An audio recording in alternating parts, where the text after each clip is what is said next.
Good morning, good afternoon, good evening, wherever you are, whatever you're doing, and welcome to another episode of News Round for Anfield Index. It is finally here, isn't it? Monday, the 1st of September, 7 p.m. this evening. That transfer window will slam shut. And, touch wood, fingers crossed, as it stands right now, it looks at being a heck of a good one for Liverpool, doesn't it? Something pretty special. Still business to do. Let's hope it's all done and the yellow tie crew are getting their just desserts at the same time. I'm your host, Dave Davis, coming to you from, it's pretty dark and gloomy actually in Edinburgh, but to be honest, no one really cares too much because what a 24 hours it's been, what a 24 hours it could be as well. Everything is just absolutely brilliant in the world of the Reds right now. And it's all really because of this moment yesterday.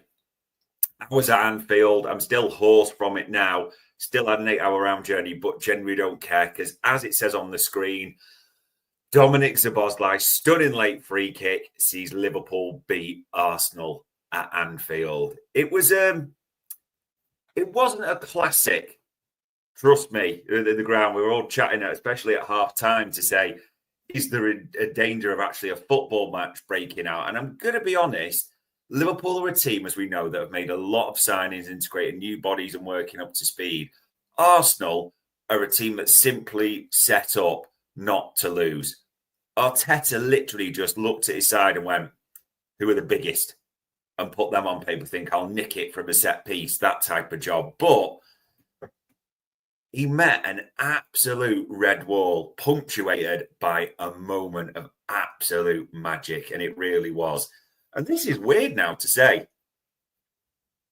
Dominik Szoboszlai was man of the match last game against Newcastle, the official man of the match, and he was the official man of the match in this one as well. It's Dominik Szoboszlai, the world's greatest right back right now. Yeah, just something to consider. However, his agent was talking afterwards, wasn't he, saying, no, he'll do whatever he is for the team, but he is a midfielder. But let's just look at quickly some stats from Dominik Szoboszlai yesterday, as well as the goal. 92% pass rate, 80 touches, 10 passes to final third. And he did ping it beautifully a few times from the right. 5 out of 9 accurate long balls, 56%, 2 out of 2 tackles won, 6 clearances, 5 recoveries, an all-round action style. The only disappointment I've got is not in Dominik Szoboszlai. If you're that guy who puts the goal to the Titanic music, where are you right now? That needs clipping up because I've watched it 10 times already, and that's what I'm waiting for. We've all watched the celebration, the knee slide, the in off the post, Raya flying away, getting nowhere near it. Even, have you seen Chiesa? If you haven't, just watch Chiesa when the goal is. He's as funny as anything. Titanic guy, you need to do the business. Clean sheet, though, as well. Did not expect that when I was going to start talking this morning, if you'd asked me 24 hours ago. And there's one main man who played a part in that. Virgil was just brilliant. Completed the most passes, 73. And there was so many. Fired one in beautifully to Gravenberg as well. He was pinging it. Absolutely an absolute colossus, exactly like Newcastle. 9 out of 4 long balls completed, 4 clearances, 2 out of 3 ground duels. One, I can't remember him losing one, to be honest, but 3 blocks, 1 interceptions, 2 recovery, a leader. He has genuinely been, for me, I know it's only 3 games in, but our player of the season so far, without doubt. And there's others who are worth a mention, but did want to give a mention to this guy specifically because, honestly, I'm seeing Arsenal fan accounts telling us that Madueke had a great game yesterday. No, he didn't. This guy on the screen stopped him. Milos Kerkez won 2 tackles, all his ground duels 5 out of 5. And even on the occasions where it looked like maybe he just read a long ball over the top wrong, he got back. He dealt with Diamond, didn't he? The young kid that came on as well. He was a key part of the reason. That recovery pace he needed a few times as well as to why we won that game yesterday and why we kept a clean sheet. I thought a real You all know it wasn't a classic, but do you know what? Arsenal came not to lose. They didn't look and think this is a Liverpool team, just getting used to everything. This is the time to go for them. There was no bravery in it at all. So they got exactly what they deserved for me. And I don't really care what anyone else says about it. They got exactly what they deserved. And it's amazing that a Liverpool team that is still bedding people in has hopefully got a few touch wood to join it. He's got a perfect record of 9 from 9. It's not been a perfect start performance-wise, but who cares when you're going 9 for 9? What a way to enter into the international break.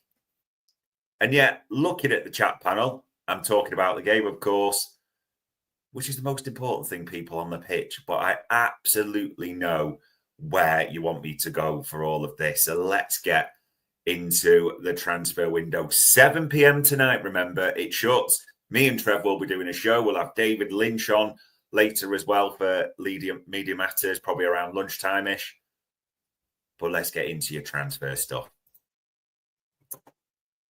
For all the happiness you think that's set to come, and it's a good move, Kostas Tsimikas is now on loan at Roma. As it says, the Liverpool fullback will spend 25-26 with the Serie A club after his move was finalised. And I mean, look at that for a career at Liverpool so far. Saying so far, there could be more. I'm not sure there will be, but won the Premier League, the FA Cup, and the Carabao Cup twice. So he's putting 4 medals on the table, is Kostas. Yeah, 29 years old. Great move to play under Gasperini. So I do genuinely hope that works out well for him. And yeah, it's not the one I know you all want to talk about so desperately. I can see you in the chat panel. We got it last night, didn't we? The dopamine hit. It was a case of just after, well, technically it's this morning actually, wasn't it? Because it was the very early hours. And it was a case of inject it into my veins because, as Fabrizio retweeted just after midnight, Alexander Isak to Liverpool. Here we go. Deal agreed now for a £130 million transfer fee, a record move for the Premier League. Isak is on his way today for medical tests as a new Liverpool player after a long-term deal was agreed months ago. And what a line. It was only Isak, or only Liverpool for Isak. Indeed. Now, there's a little bit of difference in the reporting, but we got the Ornstein bomber as well. When each way Liverpool reach agreement, Newcastle reached agreement with Liverpool. I just can't even speak of that excited. Deal for 25-year-old worth 130 million to Newcastle with solidarity. 125 million cost to Liverpool. Medical to be done on the Monday before the deadline day switch. So this whole solidarity payment apparently is old clubs. So I think it's I'm probably getting this wrong, but Gothenburg, Sociedad share sort of 5 million between them as some sort of FIFA UEFA solidarity payment. I'm not sure I really care in the details too much. I think more importantly is the fee for us, 125 million. And for all this excitement, I do think it's important to say something serious at this time. Can someone just keep an eye on Luke Edwards? Yeah, this is going to be a difficult moment, a difficult period, a difficult day for that guy. So just make sure you retweet him, copy him in, add him into everything you possibly can. So a little bit of the detail for, it's just beautiful to look at. What a deal. Do you know what's funny is gets mentioned in a few articles as well. For all the talk about Liverpool buying it, Arsenal's net spend is bigger this month, or this window, by the way. Arsenal, Lego head, over £1 billion he spent, and that's what he set up. And interestingly, he's actually will sign a 6-year deal. It's funny about talking about how he wants to, travel and all this. By the way, I think people know this. It's no real secret. Isak is already on Merseyside, isn't he? Yeah. Might well be up early having some Eggs Benedict, getting ready for a quick scan, and then off to Sweden duty as a Red. And just for the full dopamine set, do love it when Joycey tweets, doesn't he? You can probably imagine Joycey wasn't too happy being woken up, always wanted to get to bed. But Liverpool and Newcastle, he kept it brief, didn't he? Liverpool and Newcastle United agree an Alexander Isak deal at 125 million. The player is expected to sign a 6-year contract. Just absolutely brilliant, isn't it? You could see it and sense it a little bit in the ground yesterday when we needed something. You know, we're looking and thinking they've got Eze and Odegaard to bring on. Yes, Chiesa and Ungamoa, you know, for all the talents and what they can bring, they are players that you're thinking it's a break glass in case of emergency option. You don't ever see really Chiesa before the 75th minute, as you did yesterday. And by the way, I thought Fede did really well when he came on. Really well. But now you think if you just add Isak into those attacking options, what a unit. Try not to drool there because we're on public display, but there we go. And it's not just Isak that we're talking about, because good little summary from Lewis, who, by the way, Lewis, it's the last day of transfer deadline day. Answer your phone this morning. You're not too big shot to ignore my calls, but we'll put that aside for now. As he tweeted around midnight, Guehi close too. So we'll talk about that shortly. Exits possible. Joe Gomez and Harvey Elliott. Rest up for a manic Monday. Answer your freaking phone, Lewis. But yeah, what a setup that was. I mean, Joe Gomez, who, by the way, came on, didn't he, for the last sort of, we're hoping, and I'm going to say on the injuries, Arne Slot said he thinks it's cramp for Ribu and made a joke about cramp for Vert. I hope that is the case, because Liverpool thought it could just be cramp, even though he felt his hamstring for Jeremy Frimpong, and look how, you know, how that worked out. Also, the injury record of Canate. So fingers crossed, it is just cramp. But Joe Gomez comes on and does absolutely brilliantly. Turns back the clock, doesn't he? The old VVD Gomez 18-19 style partnership to keep the clean sheet. And yeah, I'm saying this with a bit of sadness. It could be his last action, because as Lewis Steele tweeted there late yesterday, the latest on Joe Gomez remains AC Milan think they can do a deal. I don't like this. 15 million euros and matches wages are the figures quoted in Italy tonight. Liverpool will only say yes if and when Marc Guehi arrives. Italian sources believe Gomez is keen on the move to the San Siro. Genuinely, could play anywhere across the back four. Has already had important minutes this season in the 2 Premier League games we played, as we've seen. Or 2 at home, sorry. For what, 50 million to around 12.5 million quid if you switched it at Tesco?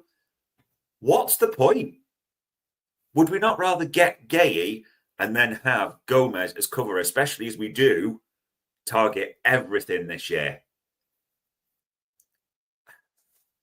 And I know there is the argument that if Guehi comes, you know, that puts him in 4th out of 5, and Leone, you know, and all that. So maybe that comes into the mix. But I genuinely look at it and think, look at right back as well. Connor Bradley's just getting fit again.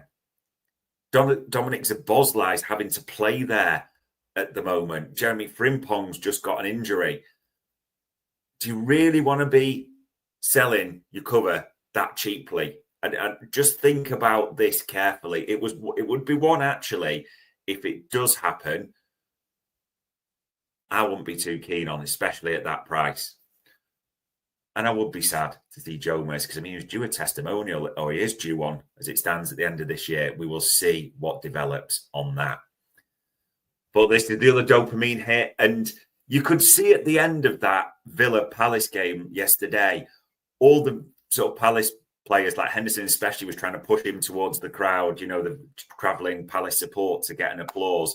And that's because, as was tweeted on the screen there, Liverpool are getting closer to an agreement with Palace to sign their captain, Marc Guehi. Told tonight there's a good chance of a deal happening. It does feel all about the price a little bit, doesn't it? This final bit of haggling. Palace are holding out for 35 plus 5 million add-ons. Well, if Canate's injury is bad, they might just get those. Who knows? But I think this will happen. I mean, a deadline day, genuinely, where Guehi and Isak come in. And I know people want to say, what about a third? And I would love a third, like, everyone wants to keep an eye on Morgan Rogers and things like that. We'll have to see if anything develops, maybe not. Harvey Elliott, do feel a little bit for that kid because he didn't get on at all yesterday, did he?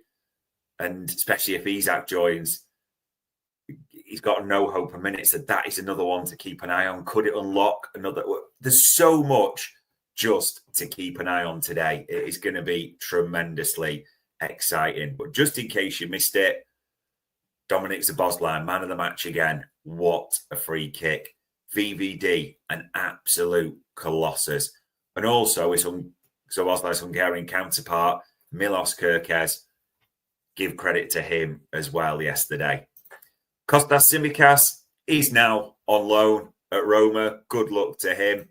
We got the Bombers in the early hours of this morning, literally just into this morning, didn't we? 130 million is being reported, but just to be clear, Liverpool are paying 125.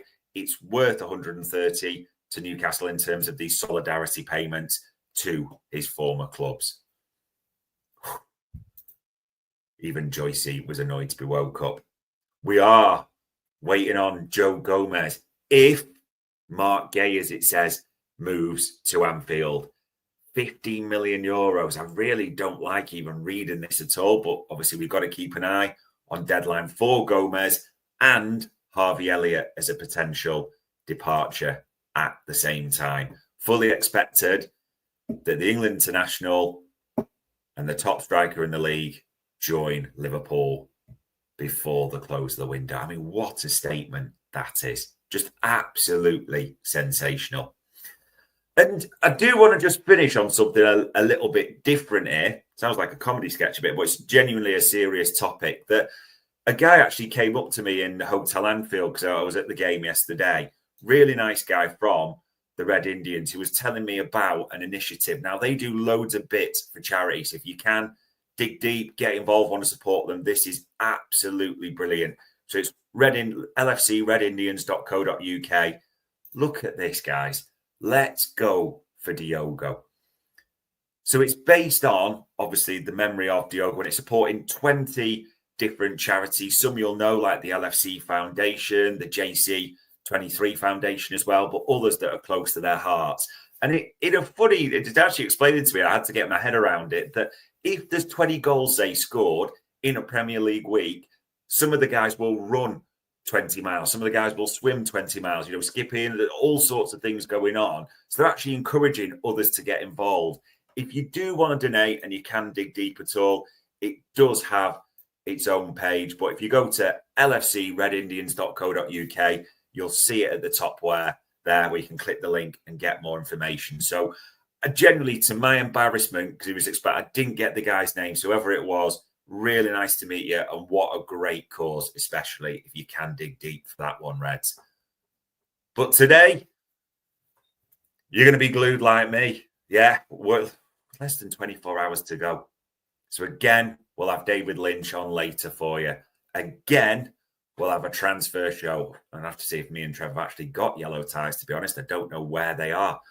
But on Monday, the 1st of September, with a perfect record in the Premier League, that was another news round for Anfield Index.